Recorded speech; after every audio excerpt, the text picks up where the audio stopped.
Shri R V Babu, ഈ അടുത്ത കാലത്ത് ഒരു ഫേസ്ബുക്ക് പോസ്റ്റുമായി ബന്ധപ്പെട്ട്, അതായത് ഓപ്പറേഷൻ തൂഫാനുമായി ബന്ധപ്പെട്ട് വന്ന പരാമർശം, അത് കേസായി. പ്രത്യേകിച്ച് PDPയുടെ നേതാവ് കൊടുത്തൊരു പരാതിയിൽ പോലീസ് ജാമ്യമില്ല കേസെടുത്തു. അതിൻ്റെ വാർത്തകൾ പ്രചരിപ്പിക്കപ്പെട്ടു.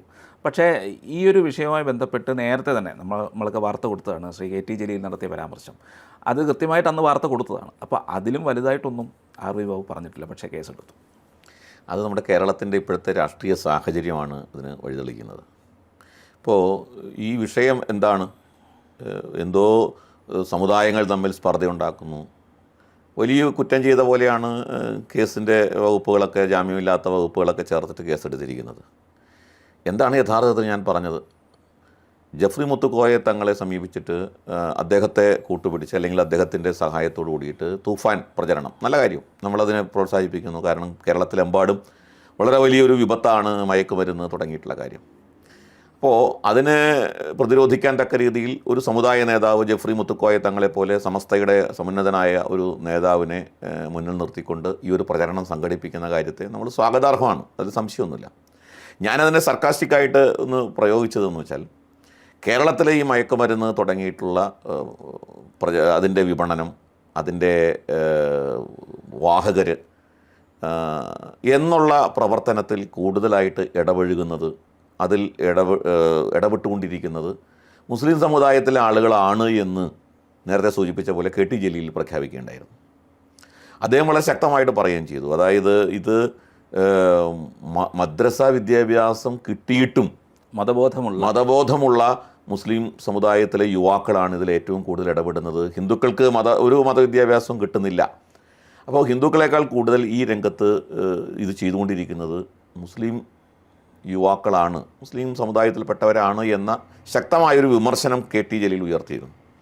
അപ്പോൾ ആ വിമർശനം മനസ്സിൽ വെച്ചുകൊണ്ടാണ് ഈ തൂഫാൻ പ്രചരണത്തിന് വേണ്ടി ജെഫ്രി മുത്തുക്കോയെ തങ്ങളെ കൂട്ടുപിടിച്ചത് നന്നായി എന്നൊരു അഭിപ്രായം ഞാൻ പറഞ്ഞു. കാരണം ഇതുപോലുള്ള സമുദായ നേതാക്കന്മാർ ആ സമുദായത്തിൽ ഇത്തരത്തിലുള്ള പ്രവർത്തനങ്ങൾ ശക്തമായിട്ട് നിലനിൽക്കുമ്പോൾ അതിനെതിരായിട്ട് രംഗത്ത് വരേണ്ടത് ആ സമുദായത്തിൻ്റെ നന്മയ്ക്ക് ആവശ്യമാണ് എന്നാണ് ഞാൻ പറഞ്ഞത്. പിന്നെ കേരളത്തിൽ ഇത്തരത്തിലുള്ള പ്രവർത്തനങ്ങളിൽ ഈ സമുദായത്തിലുള്ള ആളുകളുടെ പങ്കിനെക്കുറിച്ച് ചൂണ്ടിക്കാണിച്ചു. ഈ കാര്യമാണ് ഞാൻ പറഞ്ഞത്. ഇത് എങ്ങനെയാണ് സമുദായ സ്പർദ്ധ ഉണ്ടാക്കുന്ന കാര്യമാവുക? ഇതെങ്ങനെയാണ് മതവിദ്വേഷം ജനിപ്പിക്കുന്ന ഒരു വിഷയമാവുക? ഇതൊരു യാഥാർത്ഥ്യമാണ്.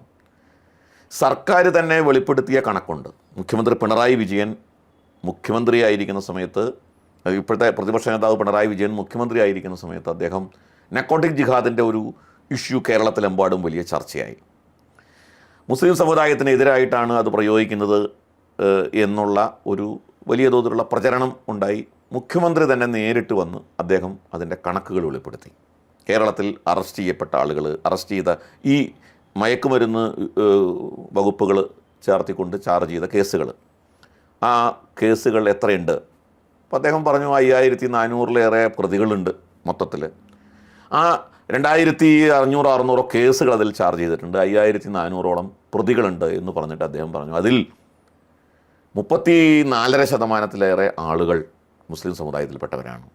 48-49% ഹിന്ദുക്കളും 15% ക്രിസ്ത്യാനികളുമാണ് എന്ന് പറഞ്ഞു. അപ്പോൾ അതിൻ്റെ അർത്ഥം എന്താണ്? 27% മുസ്ലിം സമുദായത്തിൽപ്പെട്ടവരാണ് 34% പ്രതികളായിട്ടുള്ള ആൾക്കാർ. 54% ഹിന്ദുക്കളിൽപ്പെട്ടത് 48-49% പ്രതികളാണുള്ളത്. അപ്പോൾ സ്വാഭാവികമായും ജനസംഖ്യാനുപാതികമായിട്ട് നോക്കുമ്പോൾ മുസ്ലിം സമുദായത്തിലെ ആളുകളാണ് കൂടുതലായിട്ട് ഈ കേസിൽ പ്രതികളായിട്ടുള്ളത് എന്നുള്ള യാഥാർത്ഥ്യം മുഖ്യമന്ത്രി തന്നെ വെളിപ്പെടുത്തിയതാണ്. അപ്പോൾ ഞാൻ പറഞ്ഞത്, ഇത്തരം കാര്യങ്ങൾ നമ്മുടെ പൊതുസമൂഹത്തിൽ ചർച്ചയാണ്, പബ്ലിക് ഡൊമൈനിലുണ്ട്, നമ്മുടെ ഭരണകൂടം തന്നെ വെളിപ്പെടുത്തിയ കണക്കുകളിലുണ്ട്, മുൻ മന്ത്രി KT ജലീൽ പറഞ്ഞ കണക്കിലുണ്ട്, അദ്ദേഹം പറഞ്ഞ വസ്തുതയാണ്. ഈ വസ്തുത ചൂണ്ടിക്കാണിച്ചു എന്നുള്ളത് കുറ്റമാണ് ഞാൻ ചെയ്തത്. അതിൽ പതിവില്ലാതെ വളരെ പെട്ടെന്ന് പോലീസ് എനിക്കെതിരെ കേസെടുക്കുന്നു. ഒരു PDPയുടെ നേതാവ് കൊടുത്ത പരാതിയിൽ തൃക്കാക്കര പോലീസിൽ ആണ് എനിക്കെതിരെ കേസെടുക്കുന്നത്. എന്തുകൊണ്ട് കേസെടുത്തു എന്ന് വൈദ്യുതി ചോദിക്കുമ്പോൾ അത് വളരെ കൃത്യമാണ്. കാരണം ഇതിന് ശേഷം വന്ന ഒരു പ്രസ്താവനയുണ്ട്. അത് നാസർ ഫൈസി കൂടത്തായിയുടെയാണ്, സമസ്തയുടെ മറ്റൊരു നേതാവിൻ്റെയാണ്. അദ്ദേഹം പറഞ്ഞത് ആർ വി ബാബുവിനെതിരെ കേസെടുത്തതിലൂടെ ഈ സർക്കാർ സംഘപരിവാറിന് കീഴ്പ്പെട്ടിട്ടില്ല എന്ന് വ്യക്തമായി എന്നാണ്. അപ്പോൾ ദാറ്റ് മീൻസ് എനിക്കെതിരെ കേസെടുത്തത് ആരെ സന്തോഷിപ്പിക്കാനാണ്? എനിക്കെതിരെ ഈ പറയുന്ന രീതിയിൽ ജാമ്യമില്ലാത്ത രീതിയിൽ അറസ്റ്റ് ചെയ്ത് ജയിലിലടയ്ക്കാൻ വേണ്ടിയുള്ള ഒരു നീക്കം പോലീസിൻ്റെ ഭാഗത്തു നിന്ന് ചെയ്തത് ഇവിടുത്തെ മത തീവ്രവാദ ഗ്രൂപ്പുകളെ, മതപുരോഹിതന്മാരെ പ്രീണിപ്പിക്കുക എന്ന ലക്ഷ്യമാണ് എന്ന് അതിലൂടെ വ്യക്തമായി.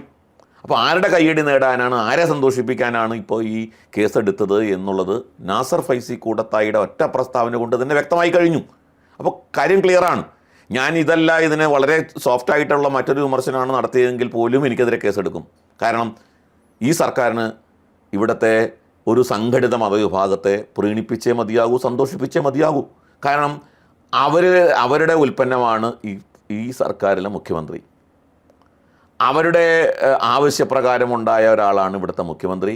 അവർ ആവശ്യപ്പെട്ടതനുസരിച്ചിട്ട് ഒരു ഫിഷറീസ് വകുപ്പ് മന്ത്രിയും അവർക്ക് അനുവദിക്കപ്പെട്ടു. അപ്പോൾ സ്വാഭാവികമായിട്ടും അവരുടെ താല്പര്യമനുസരിച്ച് പ്രവർത്തിക്കേണ്ട ഒരു സാഹചര്യം കേരളത്തിലെ ഭരണകൂടത്തിനുണ്ട് എന്നുള്ളതാണ് ഇതിലൂടെ നമുക്ക് വ്യക്തമാകുന്നത്.